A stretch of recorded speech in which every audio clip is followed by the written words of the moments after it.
ஓம் குருகாந்த இசாய தத்சத்.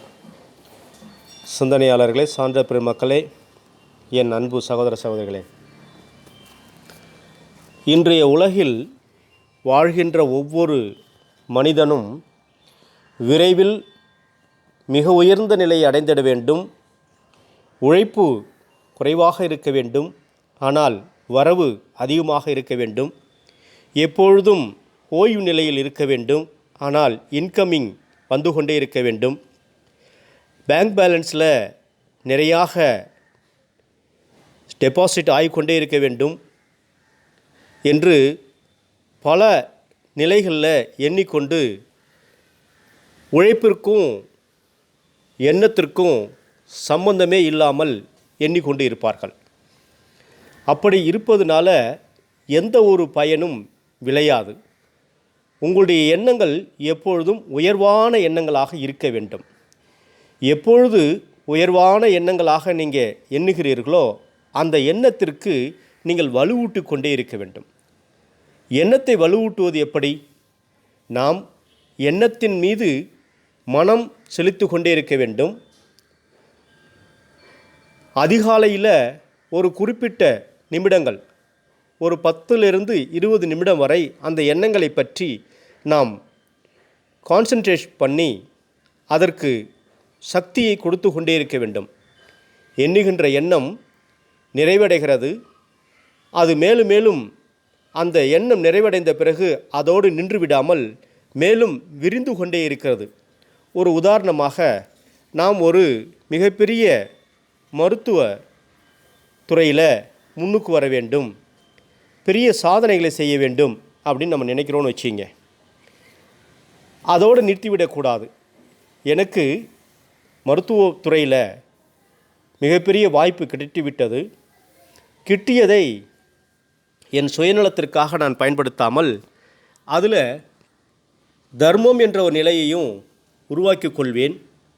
இந்த தர்மத்திற்காக இந்த மருத்துவத்துறை இன்னும் விரிவடைந்து கொண்டே இருக்க வேண்டும். அதுவும் உடலுக்கு உபாதை தராத பாரம்பரிய மருத்துவமாகவோ அல்லது அலோபதி ஆங்கில மருத்துவமாகவோ இருக்கலாம். அதை பற்றி எந்த பிரச்சனையும் இல்லை. ஆனால் இங்கே எடுக்கின்ற துறையை விரிந்து கொண்டே இருக்க வேண்டும். பலன் பல பேர் அடைந்து கொண்டே இருக்க வேண்டும். அதனால் என் வாழ்க்கை அமைதியும் சந்தோஷமும் மகிழ்ச்சியும் நிறைந்து கொண்டே இருக்க வேண்டும் என்று எண்ண வேண்டும். இதை எப்படி கொண்டு வருவது என்பது தான் நம்மக்கிட்ட அறியாத ஒன்றாக இருக்கிறது. அதை நாம் எப்படி திரட்ட வேண்டும் என்பதை நாம் முதல்ல பார்த்துக்கணும். நிறைய சக்தியை வெளிப்படுத்த மிகப்பெரிய எண்ணங்களை நினைப்பதை ஒருவர் பழக்கம் படுத்தி கொள்ள வேண்டும். நான் இந்த துறையை தேர்ந்தெடுத்து விட்டேன், இந்த துறையில் நான் வளமாக வெற்றியடைந்து கொண்டிருக்கின்றேன். எனக்கு உறுதுணையாக என் நண்பர்கள், என் சுற்றத்தார், என் குடும்பத்தார் அனைவரும் உறுதுணையாக இருக்கிறார்கள்.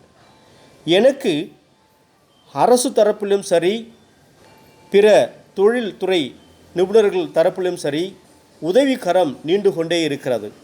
நான் எங்கு சென்றாலும் எனக்கு வலிமையான துணை சேர்ந்து கொண்டே இருக்கிறது.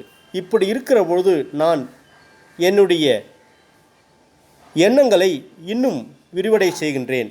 பல பேர் நன்மையடைய வேண்டும் என்று எண்ணங்களை வளர்த்து கொண்டே இருக்க வேண்டும். அதற்கு வலுவூட்டு கொண்டே இருக்க வேண்டும்.